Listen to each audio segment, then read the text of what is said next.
Hello bookish people, welcome back to my channel. My name is Megan. In today's video we are doing my January wrap up. These are all the books I read in the month of January. Currently I'm at 16 books for the month. I am filming this on January 29th and I have 3 days left. And I have 2 books I plan on finishing in those 3 days. 1 audio, 1 physical, which will put my total number at 18 books for the month. But those last 2 books I'll have to do in my February wrap up because January 29th today is the only time I have to film this video. So let's get into it. I will try not to make this super long, but you know what? When I love a book, I love to talk about it. So we'll just have to see how it goes. We're gonna break these 16 books up into different categories. The first category is books that I have talked about in videos. So if you want my detailed thoughts on them, go watch those videos. So I'm gonna kind of rapid fire these ones. Starting with Onyx Storm, which I just released my Onyx Storm reading vlog. It is filled with spoilers, so if you haven't read Onyx Storm yet, you might want to keep that in mind. I absolutely love this book. I rated it 4.5 stars. This book really recaptured the magic I felt reading Fourth Wing. I really enjoyed Iron Flame as well, but I think my tier ranking so far would go Fourth Wing, Onyx Storm, and then Iron Flame at the bottom. So this I rated 4.5 stars. I would say the only negative I have to say about this book doesn't really have to do with the book in particular, but it has to do with me. And that is I wish I would have reread Fourth Wing and Iron Flame leading into this. The first 50 pages of this book were a little confusing, but after watching a bunch of TikToks, I was not the only one who was confused. But honestly, even when I was confused because there was names and characters and places that I didn't recognize, I was still invested in the story. So it's like the confusion was there, but the entertainment was also still there. So that is great. 4.5 stars. Really loved this. Moving on to my book box books that I featured in my Battle of the Book Box video for January. We have my aardvark pick, which is Unromance by Erin. This I rated 4.5 stars. It is a super cute romance. You have Sawyer, who is a romance author, and Mason, who is a actor like on a Grey's Anatomy type of TV show, and they fall in love. While trying not to fall in love, they fall in love with each other. It is so cute, so fun. Really enjoy this. 4.5 stars. And then we have my book of the month pick, which was A Killing Cold by Kate Alice Marshall. This book is a winter mystery thriller. It has a really great winter setting with like the snow, isolated mountaintop, rich family drama. Like I love rich family drama. It is the best type of drama that there is in a mystery thriller. Like these uber wealthy, almost billionaire type of families and the scandals that they have, like love it so much. In this book you're following our main character and she goes to visit her fiance's family on this isolated snowy mountaintop for 2 weeks to win them over because they're very skeptical of her, and there is something sinister lurking beneath this picture perfect family. Loved this book, rated it 4.5 stars, highly recommend. Okay, so those are the 3 books that I read for videos. Now we're gonna go over my January TBR. So I picked 10 books to be part of my January TBR. They're all up here, and out of those 10 books I completed 6 of them and I'm currently reading number 7. So let's go through the ones that I read. First we have In the Company of Witches by Auralee Wallace, which is a super cozy mystery featuring witches. So we're following our main character Bryn, and she works at a bed and breakfast with her aunts. They own it, and one day one of their customers, Constance, ends up dying in their Airbnb. Why do I keep saying Airbnb? It's a B&B, not an Airbnb. Airbnb is not as cozy as a B&B. Anyway, one of their customers ends up dying. The police think her aunt did it, and so Bryn is on the case. She is going to try to exonerate her aunt and find out who truly did it. But while that is going on, she's also dealing with a lot of grief because her husband recently passed away, and she's dealing with the grief of that and not wanting to use magic because of that kind of ties into her grief with her husband passing away. So there is a lot of emotion in this cozy mystery, and I just loved it. I rated it 4 stars. There is a sequel to this, but then there's nothing after that. So it's a cozy mystery series with only 2 books out, and I don't want to read the second one because I know there's no third, and I'm going to be sad when there's no third one. I have this. I loved it, and I hope Auralee Wallace ends up continuing the series. I rated it 4 stars. After that, I read Bless Your Heart by Lindy Ryan.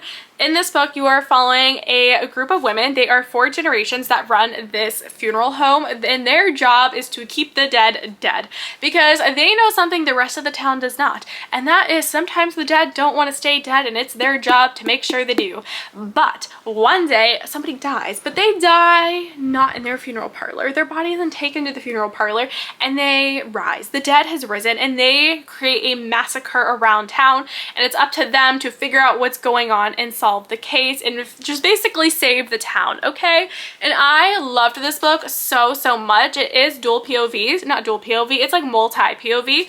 You're following a bunch of different perspectives. I thought it was so fun. This is campy horror. This is the type of horror that I love. I think that I could have rated this 5 stars had I read it physically. I think the audio narrator did an amazing job with this book, but I think when you read something physically, like, you really devour every moment of the book. When you listen to something on audiobook, your attention can like divert and you can kind of miss some things. While it was a 4-star, I think a physical reread, it could be a 5-star.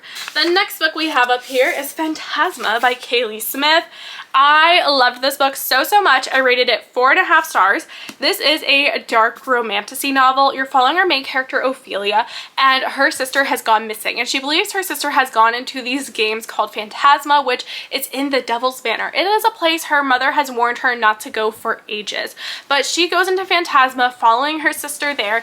And in Phantasma, it is basically a mix between Caraval and Squid Games. That is the best way to put it. Caraval, Squid Games, had a baby, hello, hi Phantasma. So in this game, you have all these different levels, and the only way to complete the levels is to get out alive, because if you fail these levels, you will die within them. But after the levels are complete, you can choose to leave the games entirely on your own free will. But once you're in that room, you are locked in there, and you can only get out alive or be dead. So she wants to find her sister, but she can't find her sister until she gets to level 7, because that's when all the contestants can mingle. So she runs into Blackwell, who is a phantom in this manor, and he is like, I will help you, but you have to help me, because he is trapped in this manor. He is a ghost, but he cannot leave. He doesn't have any memory of when he's been there, how long he's been there, or anything, and he wants her to help him find a way out, and he will then help her win the games. And it is kind of a love story between the two of them. I absolutely loved it. It was great. I rated it 4.5 stars. I read like 300 pages of this book in one sitting, which is when you know I absolutely loved it. The only thing about this book is I was expecting a long drawn out series, but it turns out the sequel is about her sister. So it's like her and Blackwell's story is now closed. Now we're moving on to her sister's story in the next book. So it wasn't like this long drawn out story with a cliffhanger, which is what I was expecting. And because my expectations on reality didn't meet, it was 4.5 stars. Next we have The Ministry of Time by Kaylie Bradley. Why did I buy this book? I did not enjoy this book. This book I rated 2 stars. This book was not that great. I was bored. Honestly, I can't even really tell you. So it's about this girl who, she is a bridge, and she works for the like UK government or whatever. They have this program where they go back in the past and they grab people from the past and they bring them to present day, and they call them like time refugees or something. I don't know. And like, you know what, for my review, I'm just gonna read you, because like I review all my books in my book journal. It's not very pretty, but it works. And let me just read you my review. I can't remember what this is about. I read so many books, the bad ones have left my mind. I said, this book was super boring, mainly because I didn't connect with the main characters, and the story is very mundane, character driven. I didn't love the old-fashioned guy getting accustomed to modern culture. It wasn't interesting, and I didn't see what the FMC fell in love with. By the end, I was so bored I stopped truly listening and just had it on, and of course that is when all the spy thriller action started. So I was confused, but I think I got it. This book was such a letdown, ... on to the next. That's my review. I will be unhauling this. The next book I read are The Eyes Are the Best Part by Monika Kim. In this book, you're following our main character, Jiwon, and her parents have recently had a breakup, and her dad basically just like left her mom high and dry to raise her and her sister by herself. And then one day her mom starts dating this man named George, who is this old, gross, white guy who just fetishizes Asian women, and also like children, like her and her sister, who are minors, and like the thoughts, disgusting. He made me want to throw up. This is about her mom moving on to a disgusting man, and then it's also about Jiwon losing her mind. And there is this cultural thing with fish eyes in their culture where you eat fish eyes for good luck, and Jiwon kind of latches onto that and starts having an obsession with eyeballs, specifically George's eyeballs that are like bright blue. She's kind of obsessed with them, hence the blue eye on the cover, and it's just her slow descent into madness. The horror elements were quite disgusting in this book, so the author accomplished her goal with that,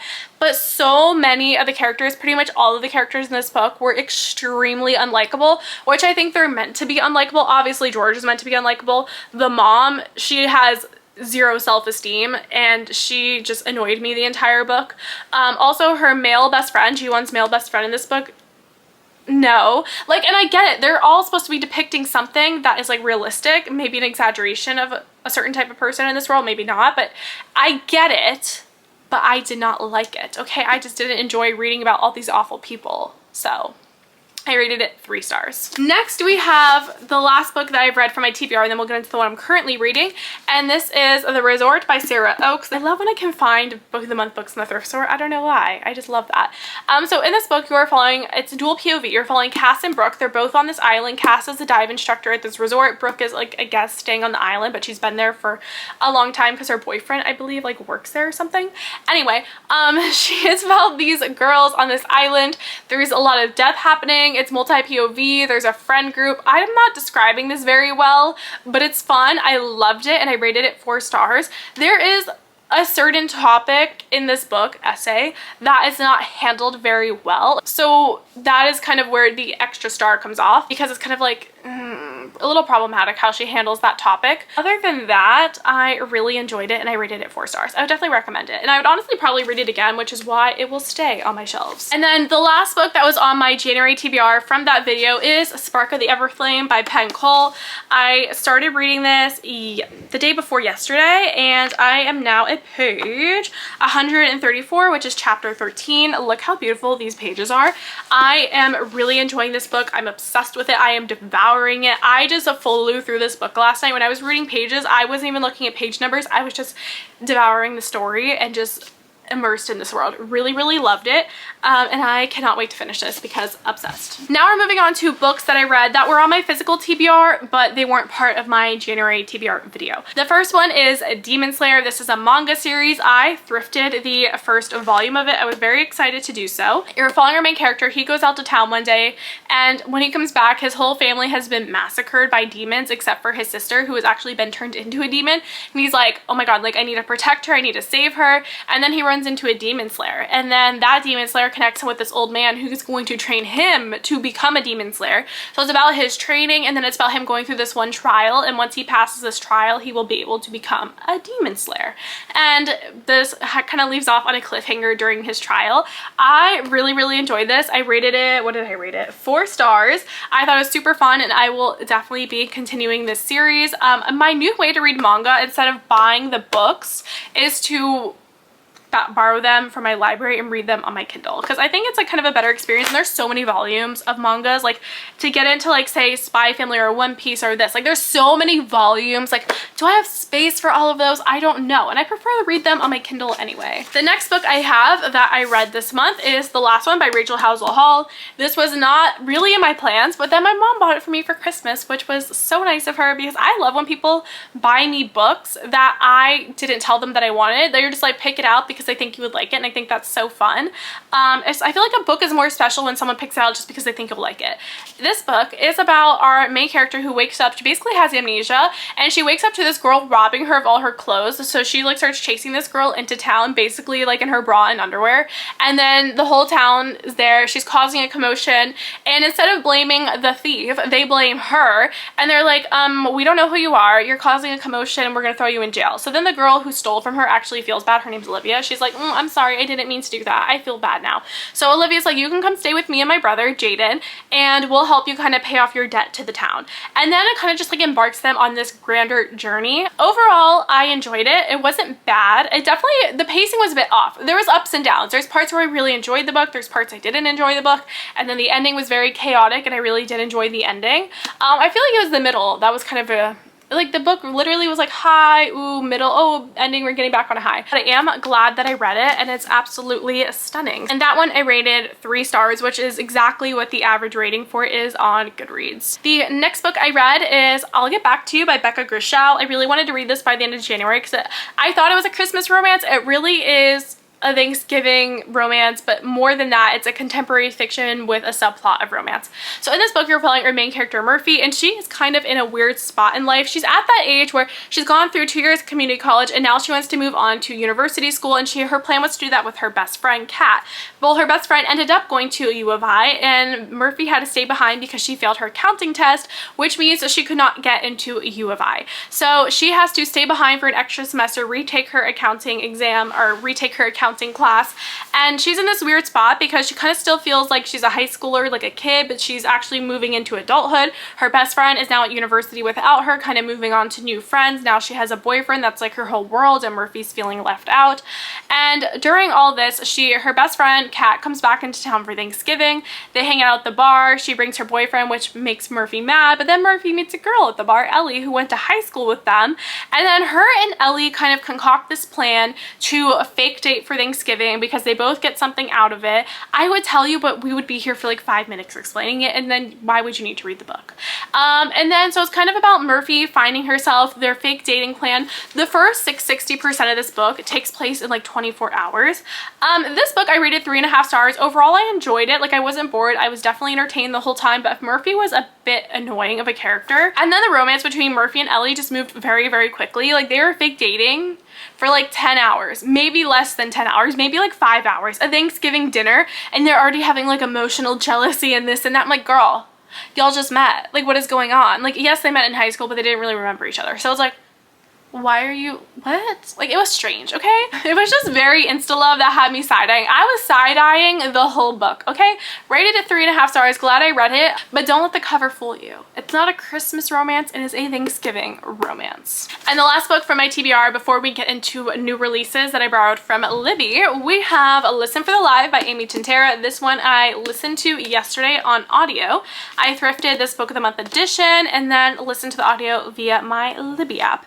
I really liked the audiobook for this because there's a podcast element in this book, and I think it's a full cast narration, and they did a really fantastic job with the podcast in the audiobook. Anyway, in this book, you're following our main character. Her name is Lucy, and Lucy is best friends with Savvy. They go to a wedding, and by the end of the night, Savvy is found murdered. Lucy is found covered in Savvy's blood, and Lucy has no memory of what happened, and the police don't have enough evidence to charge Lucy with what happened, but everyone in the small town has collectively made up their mind that Lucy has done it. So she decides to leave town and move to LA. And 5 years later, she is drawn back to her small town because there is a podcaster who is taking up the case of Savvy's murder, and he is going to try to solve it, do it for his true crime podcast. And Lucy helps him kind of figure things out because she wants to know the truth of what happened back then because she has no memory of it. And I really, really love this book a lot. I especially loved reading from Lucy's POV because she has like such a dark and dry sense of humor that I just loved and ate up. So I really enjoyed her as a main character. I rated it 4 stars because the ending is a bit predictable. If you read a lot of mystery thrillers, you can kind of know who did it. Like, not like in an obvious way where there were clues that this person did it, but kind of in the way that you kind of know.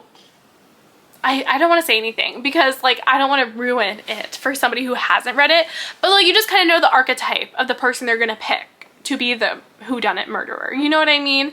It's not really any foreshadowing. It's just like you just kind of know based on reading other mystery thrillers. And now the book that I started listening to on audio, only listened to the first chapter, so I can't give you any opinions, but I will have read by the end of January, is Vera Wong's Unsolicited Advice for Murderers by Jesse Q. Sutanto. So that was the other book I'm in the middle of, but will be finished by the end of January. Now, the last batch of books we're going to go through, I have 3 books that I borrowed from Libby. I listened to them on audio, and they are January new releases, starting with The 3 Lives of Cate K by, I think the author's name is also Cate, is it not? Let me look. Yes, her name is Cate Fagan. Okay, so we have The 3 Lives of Cate K by Cate Fagan. This is a contemporary fiction novel following our main character, Cate K, and it is about her life and kind of like the 3 identities that she's had in life. So it's about her in high school and her best friend, and it's her moving on from high school, and she becomes the best-selling author of this big fantasy series that ends up having like a movie adaptation and all these different things, but she wrote that series under a pen name, which is Cate K. And so no one knows really who Cate K is because she's kept herself very like hidden. So it's kind of like a mystery. Everyone's like, ooh, who is she? So this book is written by Cate K as her memoir of her telling her full story. I really enjoyed this book. I rated it 5 stars. I just loved everything about this book. I thought it was so, so good. Cate K is definitely a flawed character, but I was just so interested in her life. She felt like a real person, and I just like devoured everything in this book. Also too, what I really love about books is when a main character is an author and there is a character who is famous. I love those two things in a book. And when you combine the two, as we saw in Unromance, I love it and I eat it up. So I really enjoy this. I would love to get my hands on a physical copy. So yeah, we have this one. I rated 5 stars. Moving on, we have A More or Less Maddy by Lisa Genova. This is a contemporary fiction following our main character Maddy as she, it's about the events that lead up to her becoming diagnosed with bipolar disorder, and then her kind of coming to terms with that diagnosis and kind of living with that and going through the medicine and trying to acclimate herself what meds work for her and kind of just dealing with that. This book really hit all the notes that I've heard about people who live with bipolar disorder, kind of like the things they go through, the manic episodes, the depressions, the meds, how they feel on the meds, like all those things I have heard before. I'm really interested in psychology. I also know people that have dealt with bipolar disorder. So this wasn't really anything new or groundbreaking to me. It was just like an interesting portrayal of it. I definitely think, especially listening to it on audio with audiobook narrator, Maddy feels like such a real person and a real character that you just feel like this is somebody telling you their story. It feels almost like a nonfiction versus a fiction, you know what I mean? I rated this book 4 stars because I was entertained by this book. I enjoyed this book. I think it really had great bipolar representation in this book, but it wasn't a 5-star read where it like deeply emotionally moved me. So 4-star read, I would recommend it, especially if you are somebody who doesn't really know about bipolar. This could be a great like introduction to it so you can kind of understand, for the people who do live with this, kind of what is going on in their brain. I think it's really great book, and it's like educational, entertaining, all those different things. So I would recommend it, 4 stars, and yeah, I think everyone should read it. The very last book that I read for the month was The Witchcraft of Wayward Girls by Grady Hendrix. Grady Hendrix is no longer an auto by author for me. He's an auto library author for me, meaning I will read all his new releases, but I will do so through the library because I don't know if I will love them or not. This one I was very excited about because I loved like the cover of it. I love the idea of playing around with witchcraft. I love witchcraft in books. But this book I didn't overly love. And I don't know if that's really any fault of Grady Hendrix or just like I just didn't jive with the storyline. In this book, you're following our main character Fern, and she is, what is she, 15, 16? And she gets pregnant. So she's a teen mom, and she is also obviously not married. She lives in the South. It's in the 70s. And this is just completely unacceptable. So her parents drive her to a home for like unwed pregnant teenage girls so they can like kind of have their pregnancies and society doesn't have to see them because that makes society uncomfortable, I guess. I don't know, like what is wrong with people in the 70s? Like I hated the way that they treated these women. It was disgusting, and that is partially why I didn't enjoy the book, because like I read for my enjoyment and my entertainment, and I do not enjoy or am entertained by misogyny. Wow, shocker. I am not entertained by people treating young women horribly because they got pregnant. Like, the whole book was so gross, the way that they treated these girls, and it was supposed to be, like, it's supposed to make you mad. But, like, I don't want to be mad while I'm reading, so I just should not have read this book. Witchcraft in the book, I wasn't sure how to feel about it. To be honest, I wasn't sure how to feel about it. I also have never liked a book with a historical setting mixed with these like puritanical views that's like meant to like suppress and control people. Like I just never liked that type of stuff. Like any book that has to do like with religion in a way that religion is trying to like judge people, control people, like be mean to people, suppress people. Like I've never liked any of that. Like there's just not, it just doesn't jive with me. Like I just don't enjoy it, okay? And you're not supposed, I don't know, like everyone's unlikable in this book, okay? I rated it 3 stars because it wasn't terrible. Like it wasn't a terrible book. It's just not something that I personally enjoyed. So with that being said, I rated it 3 stars, and I will read his next release, but I can't promise I'll love it. So far, I will go through a quick Grady Hendrix, what I've read in their star ratings. Book Club's Guide Slaying Vampires, 5 stars, loved it. Horror Store, 4 stars. Best Friend's Exorcism, I believe 3.5 stars. How to Sell a Haunted House, 2 stars, and Wayward Girls, 3 stars. So we'll see how I feel about his next release. But those are all the books that I read in the month of January. Thank you guys so much for watching. Subscribe, comment down below, and tell me what books you read in January. Did you read anything I have also read? Right here we have my February TBR, so we'll see how many of these end up in my February wrap up. Thank you guys so much for watching, and I will see you guys in the next one. Bye! It was a long time from where we started, day to day. I had these feelings all inside and they wouldn't fade away. By the seaside